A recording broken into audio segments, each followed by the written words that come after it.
The belief in free will has always been unanimous, for the most part. It's also been mostly unanimous that losing this belief would be calamitous. It's so ingrained in society to the point where the foundation of our ethical codes and judicial systems is the assumption that we have the capacity to choose between right and wrong. Most of us believe that we are free agents and are capable of writing our own fates. But how true is this? It feels like we are free agents, like we are responsible for the trajectories of our lives. This concept is known as libertarian free will. Libertarian free will has been defined based on the principle of alternate possibilities. Actions are free since the agent that performed the action could have done otherwise. But if you look a little closer, you'll find this view untenable.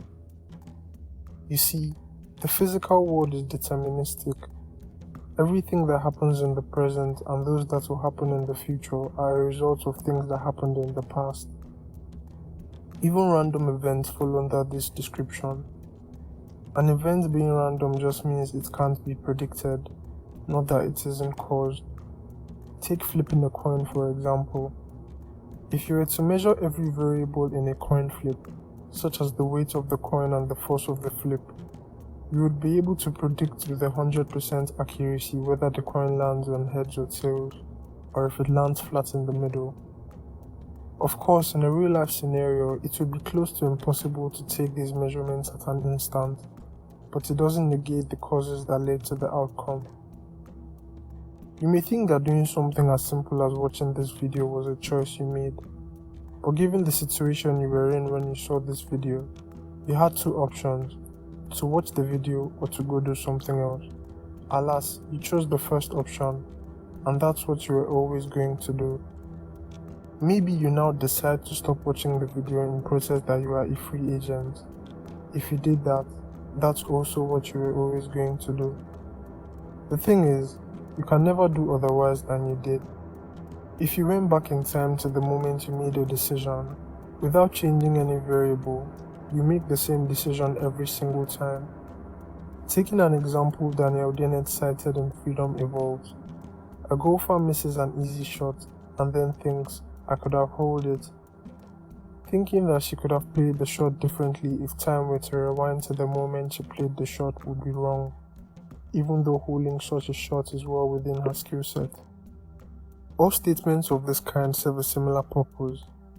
Although we can never act differently than we did, by reflecting on things that we could have done differently in a similar situation, we learn to take responsibility for what we did this time and do better next time. Even if we cannot act otherwise than we did, we still made the decision to act. That makes us free agents, right? Well, no. In 1983, Benjamin Libet conducted a study in which he wired up subjects to an EEG machine to measure their brain activity. He then put a timer in front of them, asked them to consciously decide to perform a hand movement, perform the movement, and record the exact time they made the decision. He found that the subjects' brains had initiated the movement a few hundred milliseconds before they decided to move. As fascinating as this study was, it could be rebutted. If all of our conscious decisions have neural correlates, we shouldn't expect them to fully form immediately. The brain activity measured could have been those neural correlates ramping up. Also, the delay in the subject's report could have been due to latency. In response to these criticisms, Chong Seong-soon conducted a similar experiment in 2008. With the subjects connected to an fMRI machine, he asked them to choose between and then immediately press one of two buttons using their left or right index finger. The results of the experiment were astounding. It showed that the outcome of the decision was already encoded in the brain activity of the prefrontal and parietal cortex of the subject for up to 10 seconds before they made their decisions. Not milliseconds, seconds. How can we call decisions free if they are made long before we are even aware of them? With the concept of libertarian free will receiving yet another blow, it seems the best course of action is to relinquish this concept and opt for its opposite, determinism. Or is it? What happens if we abandon our belief in free will? What happens to our judicial system and all other institutions that require free will for their justification? What happens to how we attribute praise and blame? What happens to human behaviors? Well, two psychologists sought to answer the third question. In 2002, Kathleen Voss and Jonathan Schooler conducted an experiment where they asked a group of participants to read a passage that encouraged a belief in determinism, and another to read a passage that was neutral on the topic. They then subjected the participants to a series of tests. When asked to take a math test, with cheating made easy, members of the first group were more likely to do so. When given an opportunity to take a certain amount of money from an envelope, they also took more money than the second group. As the experiment showed, people who believe they aren't free agents stop seeing themselves as blameworthy for their actions, hence act less responsibly. Leaving the four walls of the lab, these behaviors are also found in everyday people who don't believe in free will. In another study conducted by Voss and her colleagues, they measured the extent to which a group of day laborers believed in free will and then used their supervisors' ratings to examine their performance. Those with a belief in free will showed up earlier to work and were rated as more capable by their supervisors. Their belief in free will, or lack thereof, correlated more to their performance than their self-professed work ethic. Believing that free will is an illusion has also been shown to make people perform poorly in school, be less creative, and less willing to learn from their mistakes. It seems like embracing determinism is indulging our dark side, but there's hope.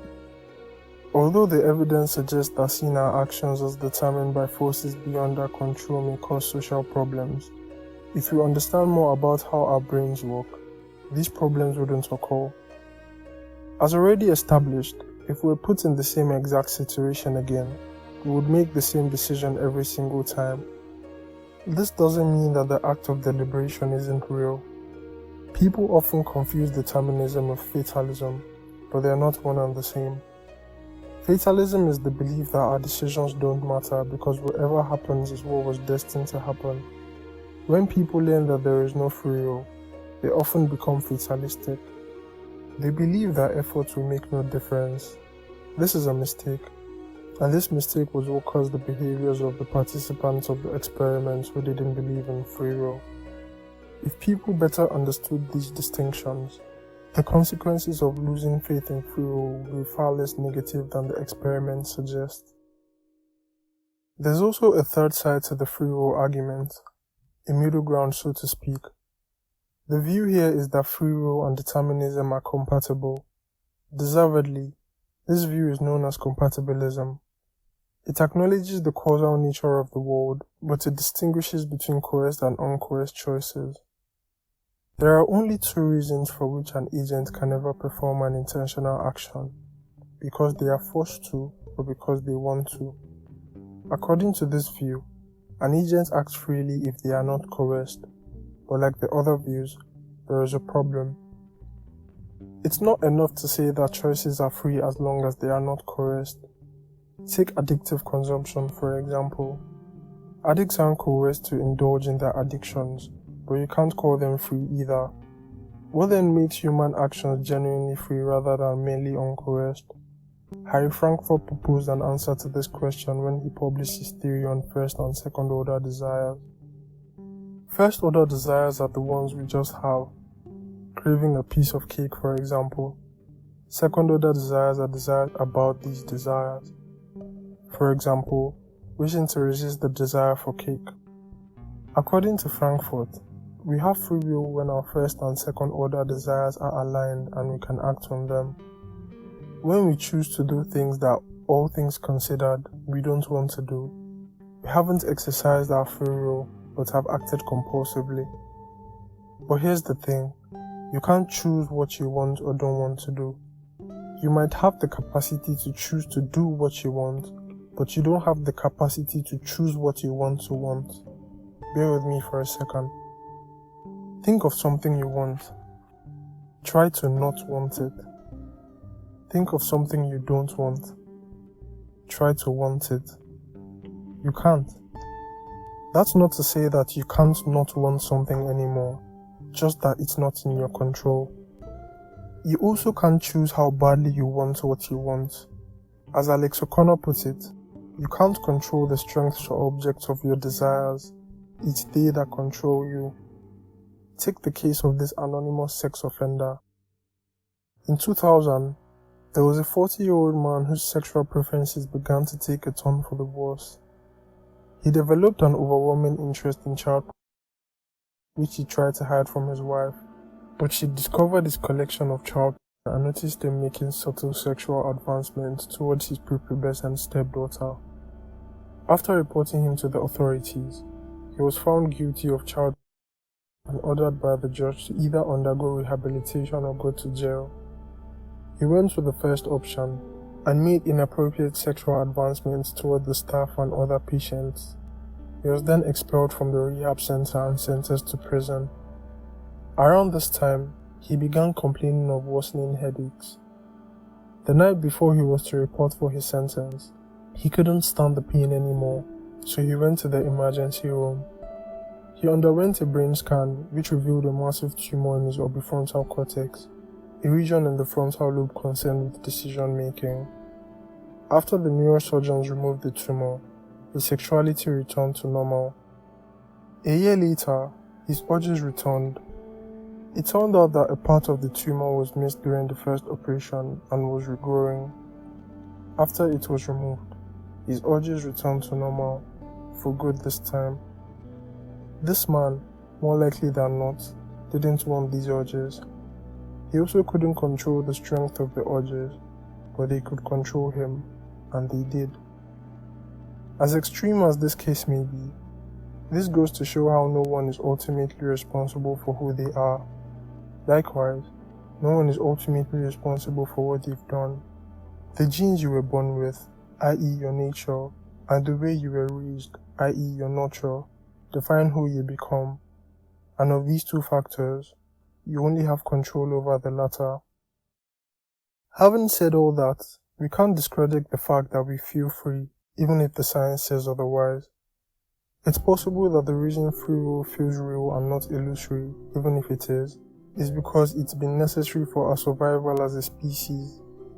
This brings us to our final concept, illusionism, that although free will is an illusion, it's one we must continue to protect for the greater good, even if it's at conflict with the truth.